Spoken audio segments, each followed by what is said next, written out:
নমস্কাৰ মোৰ প্ৰিয় বন্ধু বান্ধৱীসকল একদম মনটো বহুত বেয়া মনটো এটা ভাবিব নোৱাৰা ঘটনা যেতিয়া আপুনি মানে গম পাব সঁচাকৈ কেনেকুৱা লাগিব আপুনি কল্পনাই কৰিব নোৱাৰে আৰু এষাৰ কথা কওঁ শুনকচোন যিসকল মানুহৰ একাংশৰ যিসকলে মানে ইমান ভুলা ভালা চেহেৰা মানে আপুনি গমেই নাপাব তেওঁলোকৰ ভিতৰত যে একদম ফেটি খাপ এটা সোমাই আছে কলি ফেটি আৰু চাবচোন কিছুমানে কয় এজনী একে বৰ ৰচকী এজনী আমুক কিন্তু ৰচকী মানুহৰ অন্তৰত সেইবিলাক ভাৱ কেতিয়াও উদয় নহয় সদায় চাব একদম কেনেকুৱা ঠাণ্ডা মুণ্ডা মানে আপুনি ভাবিব নোৱাৰে ঠাণ্ডা মুণ্ডা নিমকি টেঙৰ কোনোবাই কিবা এটা পিন্ধিলেও তেওঁহে মানে চকু দিয়ে তইনো এইটো কেলে পিন্ধিছ কিন্তু তেওঁ ভিতৰত যে এনেকুৱা এটা কলি ফেটি সাপ বিষাক্ত সাপ মানুহে যে আগতে কয় মাইকী মানুহৰ মন ধৰিব নোৱাৰি একদম ফেটি সাপৰ সৈতে একেই আমিও মহিলা কিন্তু মহিলা হ'লেওতো সঁচা কথা ক'ব লাগিব কেনেকৈ সৎ পালে বাৰু মাৰিবলৈ কওকচোন মই মানে বাতৰিটো দেখি সঁচা কথা কৈছোঁ মোৰ ইমান মনটো বেয়া লাগিছে চকু পানী ওলাই গৈছেগৈ মানে কাৰণ চাওকচোন হনিমুন কৰিবলৈ গৈ ইমান এটা আশা বান্ধি পেলাই বুকুত হনিমুন কৰিবলৈ গৈছে ন শ্বিলং যেন জেগাত আহিছে আৰু আমি ভাবিছিলোঁ শ্বিলঙক আমি দুখ দি আছিলোঁ শ্বিলংখনৰ মানুহ বেয়া আমুক তামুক অপহৰণ কৰিছিলে বুলি মানে এই নৱদম্পতীহাল যে আহিছিলে বিবাহ হোৱাৰ পাছত যে নৱদম্পতীহাল আমাৰ শ্বিলঙত হনিমুন কৰিবলৈ আহিছিলে ইতিমধ্যে আমি বহুত কথা শুনি আছিলোঁ বা বাতৰি কিন্তু এতিয়া একদম নিজকে মানে সঁচাকৈ বিশ্বাস কৰিব পৰা নাই যেতিয়া দেখিছোঁ তাই কেনেকুৱা ধৰণে আছে আত্মসমৰ্পণ কৰিলে পুলিচে গ্ৰেপ্তাৰ কৰিলে তাই নিজৰ স্বামীক মানে মানুহ লগাই পেলাই মাৰিছে যদি তোমাৰ বিয়া হ'বলৈ মনেই নাই যদি তুমি ভালেই নোপোৱা তেনেহ'লে এইবিলাক কিয় সদায় প্ৰপাৰ্টিৰ কাৰণে একাংশ যুৱক যুৱতী মানে বিশেষকৈ যুৱতীবিলাকৰ মানে খালি প্ৰপাৰ্টি আৰু তেওঁ স্বামীয়ে যিমানখিনি গা গহনা পিন্ধি গৈছিলে গোটেইখিনি তেওঁৱেই আত্মসাৎ কৰিছে 5 লাখ টকাৰ গহনা আৰু তাই কি কৰিছিলে নিজকে মানে তাইকো কোনোবাই মৃত্যু মুখত পেলাইছে বা ক'ৰবাত ব্যৱসায়ত কিবা বিক্ৰী কৰিছে সেইবিলাক নাটক ৰচিছিলে কিন্তু সম্পূৰ্ণ একদম সকলোখিনি এতিয়া ওলাই পৰিলে গতিকে মই লং ভিডিঅ'টো দিছোঁ আপোনালোকে চাব দেই আৰু সদায় কৈছোঁ সকলো সাৱধান হ'ব সদায় একদম আপোনালোকে ভোলা ভোলা চেহেৰাৰ পৰা সাৱধান হ'ব দেই মোৰ প্ৰিয় বন্ধু বান্ধৱীসকল বহুত বেয়া লাগিছে গম পাইছেনে যি হত্যাকাৰী আছিল সোনম ৰঘুবংশী আৰু সোনম ৰঘুবংশীক নিশা গাজীপুৰ আৰক্ষীয়ে এৰেষ্ট কৰিছে গ্ৰেপ্তাৰ কৰিছে যিহেতু আৰু 23 মেৰ পৰা যি সন্ধানহীন হৈ আছিল চেৰাপুঞ্জীৰ পৰা সন্ধানহীন হৈ আছিল ৰাজা ৰঘুবংশী আৰু সোনম ৰঘুবংশী আৰু ৰহস্যজনকভাৱে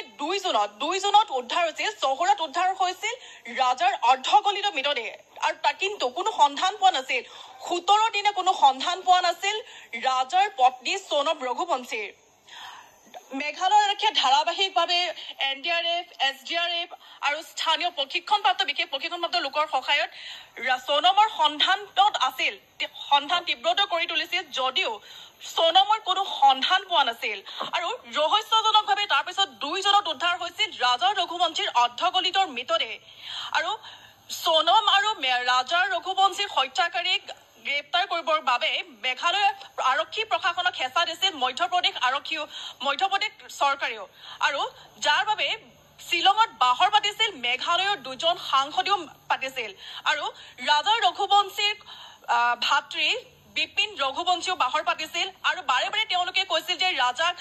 ৰাজা আৰু সোনমক হত্যা কৰা হৈছিল যে তেওঁলোকে মানৱ সৰবৰাহকাৰীৰ কবলত পৰিছে আৰু যাৰ বাবে তেওঁলোক হত্যাৰ বলি হৈছে বুলি কৈছিল কিন্তু ৰহস্যজনকভাৱে উত্তৰ প্ৰদেশৰ গাজীপুৰত অৱশেষত সন্ধান ওলাইছে আৰক্ষীয়ে সন্ধান লাভ কৰিছে সোনম ৰঘুবংশীৰ আৰু মধ্যপ্ৰদেশ গাজীপুৰত সোনম ৰঘুবংশীয়ে আৰক্ষীক আত্মসমৰ্পণ কৰিছে আৰু প্ৰথমে ৰাজাৰ ভাতৃ বিপিন ৰঘুবংশীলৈ ফোন কৰিছে যে সোনমে যে মই জীয়াই আছো আৰু তাই আৰু যিহেতু আৰক্ষীকো জনাইছে যে সোনমে হত্যাৰ চুপাৰি দিছিল ৰাজাক হত্যাৰ চুপাৰি দিছিল সোনমে আৰু ইতিমধ্যে গাজীপুৰ আৰক্ষীয়ে সোনম সহ 3 আন হত্যাকাৰীকো গ্ৰেপ্তাৰ কৰিছে জয়ন্ত প্ৰেমৰ এংগল নিশ্চিতভাৱে থাকিব দেৱিকা ইয়াত যাৰ পৰিণতিত এনেকুৱা ধৰণৰ এটা হত্যাকাণ্ড সংঘটিত হ'ল হয় আমি যেটো উল্লেখ কৰি আছো যে আগতেও আমি ধাৰাবাহিকভাৱে ৰাজা ৰঘুবংশী আৰু সোনম ৰঘুবংশী আমি প্ৰতিবেদন প্ৰস্তুত কৰি আহিছো আৰু ৰহস্যজনকভাৱে আমি শনিবাৰে এটা তথ্য পোহৰলৈ আহিছিল তাৰ স্থানীয় গাইডে জনোৱা অনুসৰি 22 মে তেওঁলোকে নংগ্ৰিয়াত উপস্থিত হৈছিল তেওঁলোকে ডাবল ডেকাৰ ৰোড ব্ৰিজলৈ যাবৰ কাৰণে তেওঁলোক নংগ্ৰিয়াত উপস্থিত হৈছিল আৰু স্থানীয় গাইডে তেওঁলোকক সহায় লাগিব নেকি গাইড লাগিব নেকি প্ৰশ্ন কৰিছিল তেতিয়া অৱশ্যে তেওঁলোকে 22 তাৰিখে তেওঁলোকে তেতিয়া কৈছিল যে তেওঁলোক দিনৰ 12 মান বজাত উপস্থিত হৈছে নংগ্ৰিয়াত আৰু নংগ্ৰিয়াত উপস্থিত হোৱাৰ পিছত তেওঁলোকে স্থানীয় গাইডৰ সহায়ত তেওঁলোকে ডাবল ডেকাৰ ৰোড ব্ৰিজৰ তললৈ নামি গৈছিল তাৰ পিছত স্থানীয় গাইডে তেওঁলোকক সুধিছিল যে তেওঁলোক আজি উভতিব নেকি তেতিয়া সোণমে জনাইছিল যে তেওঁলোকে নাংগ্ৰিয়াতে নিশাটো কটাব আৰু 23 তাৰিখে তেওঁলোকে নাংগ্ৰিয়াতৰ পৰা উভতি আহিব তাৰ পিছত স্থানীয় গাইডে জনোৱা অনুসৰি আকৌ তেওঁলোকক প্ৰশ্ন কৰিছিল যে তেওঁলোকক উভতি অহাৰ পিছদিনাখন অৰ্থাৎ 23 মে তেওঁলোকক গাইড লাগিব নেকি কিন্তু সোণমে তেওঁলোকে ক'লে যে তেতিয়া যে তেওঁলোকে ৰাস্তা চিনি পায় আৰু তেওঁলোকক কোনো গাইডৰ প্ৰয়োজন নাই দেখা পালেনে এতিয়া 100 গৰু মাৰিলে বাঘৰু মৰণ গতিকে বহুতে ভাবি থাকে আমি এইটো কাম কৰিম আমি ধৰা নকৰো কিন্তু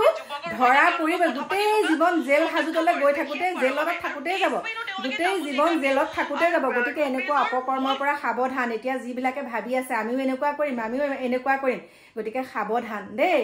100 গৰু মাৰিলে বাঘৰু মৰণ ধৰা পৰিবই কোনো শান্তিত থাকিব নোৱাৰে বেয়া কৰ্ম কৰিলেও ইয়াতে ফল পাব আৰু ভাল কৰ্ম কৰিলেও ইয়াতে ফল পাব গতিকে বিপথে পৰিচালিত হোৱাতকে নিজৰ হাতৰ বলত নিজৰ কৰ্মৰ দ্বাৰা নিজকে স্বীকৃতি দিয়া এনেকুৱা 2 নম্বৰী কাম কেতিয়াও নকৰিবা চাওকচোন তেওঁ নিজৰ স্বামীক কেনেকৈ মাৰিছে হে ভগৱান মই কৈছো নহয় সত্যৰ সদায় জয় এইটো উদ্ঘাটন মানে একদম বহুত ধন্যবাদ জনাইছো মেঘালয় আৰক্ষীক বহুত একদম অন্তৰৰ পৰা একদম সেলুট দিছো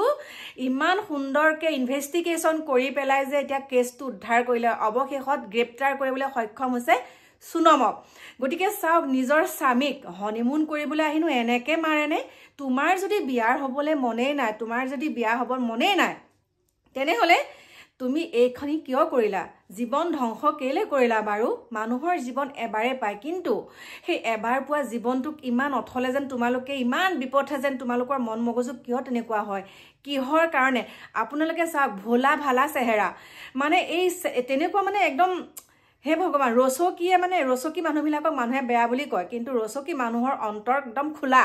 দেই অন্তৰ খোলা আৰু তেওঁলোকৰ এনেকুৱা মানে 2 নম্বৰী কাম কৰিব নোৱাৰে যিসকলে নিবুকা একাংশৰ কথা কৈছো এতিয়া চাওক সেই সোণমৰ যিটো চেহেৰা আপোনালোকে বাৰু ভাবিব পাৰিব নেকি কল্পনা কৰিব পাৰিব নেকি যে সোণমে তেওঁ স্বামীক কেনেকৈ হত্যা কৰিছিলে সকলোখিনি এতিয়া উলাই পৰিছে অকণমান দেৰিকে বাৰু আপোনালোকৰ ওচৰলৈ লৈ আহিম ভিডিঅ' মোৰ মানে চাই পেলাই এনেকুৱা দুখ লাগিছে হে ভগৱান কেনেকুৱা ধৰণৰ মাইকী হ'ব পাৰে এইবিলাক এনেকুৱা ধৰণৰ মাইকী তাই যিটো চেহেৰাটোত অকণো ধৰিব নোৱাৰি নিজৰ স্বামীক যে তেনেকৈ হত্যা কৰিব আৰু এনেকুৱা পৰিকল্পনা কৰি সোণমৰ জেকেটটো তাত পেলাই থৈ গৈছে মানে এনেকুৱা এটা তেওঁ গাপ দিবলৈ বিচাৰিছিলে যে সোণমকো তেনেকৈ হত্যা কৰিছে বা যদি সোণমক হত্যাই কৰিলেহেঁতেন তেনেহ'লে তেওঁ স্বামীৰ নিচিনাকৈ তেওঁ অৰ্ধগলিত মৃতদেহ পালেহেঁতেন হয়নে নহয় অতদিন হ'ল কিন্তু মেঘালয় আৰক্ষীয়ে মই যে কৈছোঁ চুৰে চুৰ কৰিলে অকণমান হ'লেও তাত ক্লু এৰি থৈ যাবই আৰু সেই ক্লুকণ এৰি থৈ যোৱাৰ বাবদ এতিয়া ইনভেষ্টিগেশ্যন কৰি সুন্দৰকৈ পাই গ'ল বহুত ভাল লাগিছে গতিকে সাৱধান যিসকলে এনেকুৱা কাম কৰোঁ বুলি ভাবি আছে কাৰোবাক যদি তোমালোকে ভাল নোপোৱা কাৰোবাক ভাল পাই পেলাই এনেকুৱাখিনি নকৰিবা ভাল পোৱাৰ এক্টিং কৰি টকা পইচাৰ কাৰণে আৰু গহনাখিনি এতিয়া শুনক সোণমে এইবিলাক সব প্ৰপাৰ্টিৰ কাৰণে কৰিছে কাৰণ সোণমে এটা কথা কাৰণে কৈছো যেতিয়া তেওঁ স্বামীজন ঢুকাই গৈছিলে 5 লাখ টকাৰ গহনাখিনি নাইকিয়া বুলি কৈছিলে তেওঁ স্বামীয়ে 5 লাখ টকাৰ গহনা বলে পৰিধান কৰি গৈছিলে সেইকাৰণে গহনাখিনিও নাই সেইটো কথা লৈ পেলাই কৈছো যে তেওঁ এয়া প্ৰপাৰ্টি লৈ পেলাই কৰিছে গতিকে মোৰ প্ৰিয় বন্ধু বান্ধৱীসকল মোৰ সন্তান সদৃশ উঠি অহা যুৱ প্ৰজন্মসকলক কৈছো তোমালোকে এনেকুৱাখিনি মনলৈ নানিবা দেই যদিও কিবা এটা তোমালোকে আখুৱা পায় কিবা এটা যদি তোমালোকৰ মনত আছেও তোমালোকে কিন্তু এইবিলাক দেখিছা নহয় ভাবিছা নেকি এনেকুৱা এটা কাম কৰি পেলাই শান্তিত থাকিব পাৰিম বুলি গতিকে তোমালোকো শান্তিত থাকিব নোৱাৰিবা আৰু হোৱাটোতো হৈয়ে যাব আৰু জিন্দগী ভৰ এনেকেই যাবগে গতিকে সুন্দৰ জীৱন এটা পাইছা যিটো তুমি উপাৰ্জন কৰিব পাৰা যিখিনি তোমাৰ সামৰ্থ্য আছে সেইখিনিতে তুমি সুখী থাকা চাবাচোন বহুত সুন্দৰকৈ জীৱনটো অতিবাহিত কৰিব পাৰিবা বন্ধু বান্ধৱীসকল এতিয়াতো আপোনালোকে শুনা পাইছে কথাখিনি গোটেই ভিডিঅ'টো মই আপোনালোকক দিব পৰা নাই কাৰণ এতিয়া বহুতে ক'ব আপুনিনো নিউজত চালৈ আপুনিনো কিয় দিছে মই এটা কথাই কৈছোঁ বিশেষকৈ ফেচবুক বহুতৰে মানে আমাৰ নিচিনা মানুহৰ কিছুমানৰ ফেচবুক নাথাকে আৰু যিসকলে ফেচবুকটো ব্যৱহাৰ নকৰে তেওঁলোকে ইউটিউবত চাব পাৰিব বুলিয়ে মই এই ভিডিঅ'টো লগাই দিছোঁ আৰু যিসকলৰ চাবলৈ মন নাই চাব নালাগে কালি মই যিটো ভিডিঅ' দিছিলোঁ যিগৰাকী যুৱতী আমাৰ ৰাতি 2টা বজাত গৈ পেলাই যে ঢুকাইছিলে যে সেই যুৱতীগৰাকীৰ ওপৰত ভিডিঅ' দিছিলোঁ তাৰপিছত কেইটামান মানে মতা কুকুৰে মানে ভুক ভুক কৰি আহিছে বোলে তোৰ বোলে কাম বন নাই কিয় বোলে হেৰি তাই বোলে ছোৱালীজনী কিয় বেয়া বুলি কৈছ হেৰ' বোপাই তোৰ বাইৰা ভনীহঁতো তেনেকৈ যায় নেকি ৰাতি 2টা বজাত 1টা বজাত তেনেকৈ উলিয়াই দিয় নেকি সেইকাৰণে চাগে তই ছাপৰ্ট কৰিছ মই কৈছোঁ ছোৱালীজনী বেয়া বেয়া বেয়া এশবাৰ কম